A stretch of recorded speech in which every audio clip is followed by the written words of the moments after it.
Welcome back to my REI Secret Weapon, where we are building our financial future. We are starting, of course, with Napoleon Hill, Think and Grow Rich. Don't know if you can see it. I've got the background blurred. Mine is see, there you go. You can see that right in front of the camera. That's what I need to learn, right? Exactly. There we go. So in this version, it's chapter 10. In the original version of the book, it's chapter 9. That's where I got confused with the homework for at the turn of the year.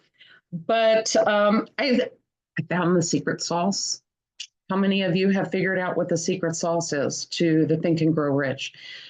Napoleon Hill, the author, said that it's in every single chapter of the book and that we should read the book 3 times and do the homework, correct? So that's why we only drop one episode currently once a month. That gives you ample opportunity to get in 3 listens to the audio and work on the homework, right? So you go back to the chapter, come back to the homework. Go back to the chapter, come back to the homework. Very important. So the secret sauce, planning, planning, planning, planning. Okay, so chapter 9, the power of the mastermind, the 9th step toward riches. And so my take on the homework here is that we need to harness our mental power, our emotional power, our faith, our decision, all of those elements to a team, a few key people, and expanding that team, right? So it said here that was it Andrew Carnegie? I think was Andrew Carnegie here. Master Carnegie's MasterMind group consisted of a staff of approximately 50 men with whom he surrounded himself for the definite purpose of manufacturing and marketing steel. He attributed his entire fortune to the power he accumulated through his mastermind. And then a few pages further, it tells us about Henry Ford. And it says, connect this fact. Oh, let's see. Mr. Ford mastered these 3 handicaps. I guess I need to go back again. Okay. It is well-known fact that Henry Ford began his business career under the handicap of poverty, illiteracy, and ignorance. It is an equally well-known fact that within the inconceivably short period of 10 years, Mr. Ford mastered these 3 handicaps, and that within 25 years, he made himself one of the richest men in America. Connect with this fact the additional knowledge that Mr. Ford's most rapid strides became noticeable from the time he became a personal friend of Thomas A. Edison, and you will begin to understand what the influence of one mind upon another can accomplish. Go a step further and consider the fact that Mr. Ford's most outstanding achievements began from the time that he forged the acquaintances of Harvey Firestone, John Burroughs, and Luther Burbank, each a man of great brain capacity. And you will further have evidence that power may be produced through friendly alliance of minds. So the homework here in this chapter, basically, right, is build your power. Build your power, harness your power, create those alliances. As many of you know, if you follow me on Facebook, you network with me, et cetera. My apologies. I purport and support and promote organization, collaboration over even friendly competition, healthy competition. It keeps the market strong. It makes us bring out the highest and best in each other, right? We're not sitting on our laurels, but not the competition where you're trying to eat and kill each other and destroy one another's reputation and well-being, right? So but we need a team of people who think like we do and want to have the same common goals as we do and can get us where we can go to the next level. So in the study guide, right? Can you see it? There you go. The Think and Grow Rich Action Guide by the Napoleon Rich Foundation. Thank you, Stacey Harris. Hashtag See Stacey Sunday. Power of the Mastermind. Ninth step toward riches, the driving force. The mastermind may be defined as coordination of knowledge and effort in a spirit of harmony between two or more people for the attainment of a definite purpose. To have great power, you must avail yourself to the mastermind principle. In a preceding chapter, instructions were given for the creation of plans for the purpose of translating desire into its monetary equivalent. If you carry out these instructions with persistence and intelligence and use discrimination in the selection of your mastermind group, your objective will have been halfway reached even before you begin to recognize it. So you may better understand the intangible potentialities of power available to you through a properly chosen mastermind group. We will here explain the two characteristics of the mastermind principle, one of which is economic in nature and the other psychic. The economic feature is obvious. Economic advantages may be created by people who surround themselves with the advice, counsel, and personal cooperation of a group willing to lend you wholehearted aid in a spirit of perfect harmony. This form of cooperative alliance has been the basis of nearly every great fortune. Your understanding of this great truth may definitely determine your financial status. Two characteristics of the mastermind principle, economic and psychic. The psychic phase of the mastermind principle is much more abstract, much more difficult to comprehend because it references spiritual forces with which the human race as a whole is not well acquainted. You may catch a significant suggestion from this statement. No two minds ever come together without thereby creating a third, invisible, intangible force, which may be likened to a third mind. Keep in mind the fact that there are only two known elements in the whole universe, energy and matter. It is a well-known fact that matter may be broken down into units of molecules, atoms, and electrons. There are units of matter. They may be isolated, separated, and analyzed. Likewise, there are units of energy. The human mind is a form of energy, a part of it being spiritual in nature. When the minds of two people are coordinated in a spirit of harmony, the spiritual units of energy of each mind form an affinity, which constitutes the psychic phase of the mastermind. The mastermind principle, or rather the economic feature of it, was first called to my attention by Andrew Carnegie. Discovery of this principle was responsible for the choice of my life's work. Mr. Carnegie's mastermind group consisted of approximately 50 men with whom he surrounded himself for the definite purpose of manufacturing and marketing steel. He attributed his entire fortune to the power he accumulated through this mastermind. Analyze the record of anyone who has accumulated a great fortune and many of those who have accumulated modest fortunes, and you will find that they have either consciously or unconsciously employed the mastermind principle.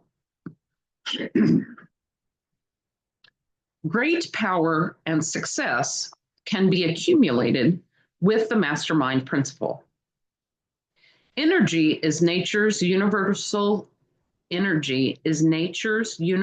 set of building blocks, out of which is constructed every material thing in the universe, including humankind, and every form of animal and vegetable life.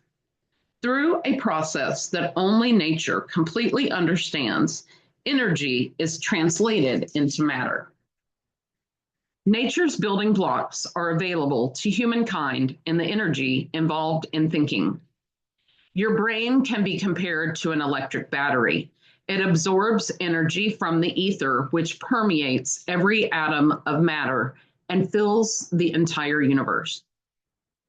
It is a well-known fact that a group of electric batteries will provide more energy than a single battery. It is also a well-known fact that an individual battery will provide energy in proportion to the number and capacity of the cells it contains. The brain functions in a similar fashion. This accounts for the fact that some brains are more efficient than others and leads to the significant statement that a group of brains coordinated or connected in a spirit of harmony will provide more thought energy than a single brain, just as a group of electric batteries will provide more energy than a single battery. Through this metaphor, it becomes immediately obvious that the MasterMind principle holds the secret of the power wielded by people who surround themselves with other people of brains. There follows now another statement that will lead still nearer to an understanding of the psychic phase of the MasterMind principle. When a group of individual brains are coordinated and function in harmony, the increased energy created through that alliance becomes available to every individual brain in the group. People take on the nature and the habits and the power of thought of those with whom they associate in a spirit of sympathy and harmony. So I'm sure some of you have heard the old saying that birds of a feather flock together. So here you go. People take on the nature and the habits and the power of thought of those with whom they associate in a spirit of sympathy and harmony. So I'm going to say that you should plug yourself into people who you resonate with, that they have the same goals as you, they have the same values as you, they have the same mindsets as you, or that you want to have, right? If you have things to overcome, you have things to, challenges that you need to level up, right? Maybe you are struggling to make money. Maybe you are struggling to find purpose. Maybe you are struggling to find a clear path, whatever it is that you want to achieve, right? You should be in a room where those people can feed into you with knowledge, experience, and relationships, if that makes sense. I kind of lost my point, but I think you guys know what I'm getting at. Returning back to our studies, right? Henry Ford whipped poverty, illiteracy, and ignorance by allying himself with great minds. How did I know that both of these paragraphs were going to be in the action guide, and I didn't even look at the action guide ahead of time? Those vibrations of thought he absorbed into his own mind. Through his association with Edison, Burbank, Burroughs, and Firestone, Mr. Ford added to his own brain power the sum and substance of the intelligence, experience, knowledge, and spiritual forces of these four men. So Henry Ford friended up big time, right? And that's how he achieved his goals. Moreover, he appropriated and made use of the MasterMind principle through the methods of procedure described in this workbook. This principle is also available to you. Important summary points. No two minds ever come together without creating a third invisible, intangible force likened to a third mind. When the minds of two people are coordinated in a spirit of harmony, the spiritual energy of each mind forms an affinity which constitutes the psychic phase of the mastermind. Analyze the record of anyone who has accumulated a great fortune, and you will find that they have either consciously or unconsciously employed the mastermind principle. A group of brains coordinated in a spirit of harmony will provide more thought energy than a single brain. The mastermind principle holds the secret of the power wielded by people who surround themselves with other people of brains. People take on the nature and the habits and the power of thought of those with whom they associate in a spirit of sympathy and harmony. Take action. Because power is essential for success in the accumulation of money, plans are inert and useless without sufficient power to translate them into action. And because power is defined as organized and intelligently directed knowledge, it is important to examine the sources of knowledge, then put that knowledge into action. Infinite intelligence. The source of knowledge is absorbed through the procedure described in Chapter 11 with the aid of creative imagination. Accumulated experience. The accumulated experience of a person, or that portion of it which has been organized and recorded, may be found in any well-equipped public library and from credible sources on the internet. An important part of this accumulated experience is taught in public schools and colleges where it has been classified and organized. See, planning. Experiment and research. In the field of science and in practically every other walk of life, people are gathering, classifying, and organizing new facts daily. This is the source to turn to when knowledge is not available through accumulated experience. Here too, the creative imagination must often be used. Knowledge may be acquired from any of these three sources and converted into power by organizing it into definite plans and by expressing those plans in terms of action.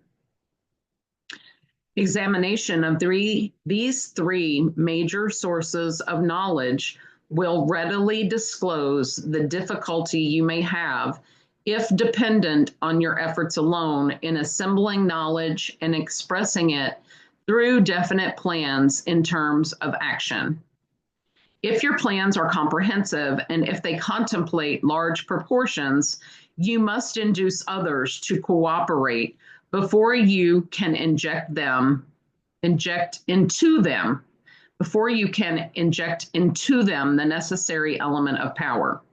Describe below your ideal mastermind group and why you choose each member. Oh, this should be fun. I'll be right back. Okay, so I've built out my highly desired mastermind, the people that I would be my A-team. Harry Borders, of course. Our professional and personal relationship have been an inspiring and uplifting journey for both of us.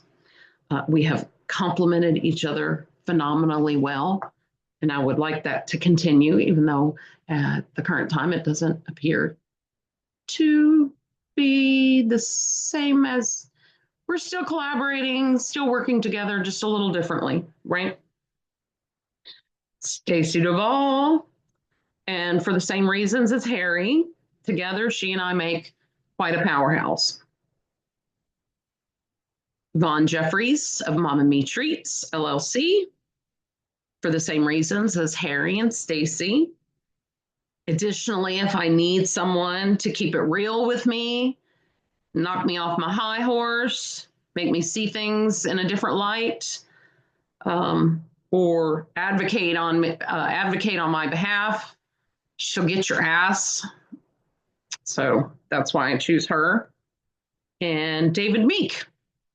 Our philosophies and values seem to be very aligned. Like Harry, he draws a crowd wherever he goes. Like me, he's highly organized and a visionary. And like Yvonne, he knows how to throw a party. So there you go. Those are my A team. I'm sorry if you got left out. If you work really hard and you hit a stroke of good luck, you could always aim for the B team. Everyone should have an A team, a B team, and a C team, which collectively make up the extended team, such as Investor Squad and Investor Tribe. They're both teaching you how to build your teams, and you get me as part of your A team with both of those mentorships. So that was the power of the mastermind, the ninth step toward riches, Think and Grow Rich by Napoleon Hill. If you'd like to bless me, you can send a Venmo to Havon Fun with Renee. It's HAVON WITHRENEE. You can also send a PayPal to info at bandblocationservices.com, or feel free to buy me, a drink, cocktail, dinner, lunch, whenever you see me out and about networking. And we're out for today. Thanks, guys. Please like, share, interact, engage. Tell me what you think. Tell me what you hate. But more importantly, subscribe and share with your friends. Thanks. See you later.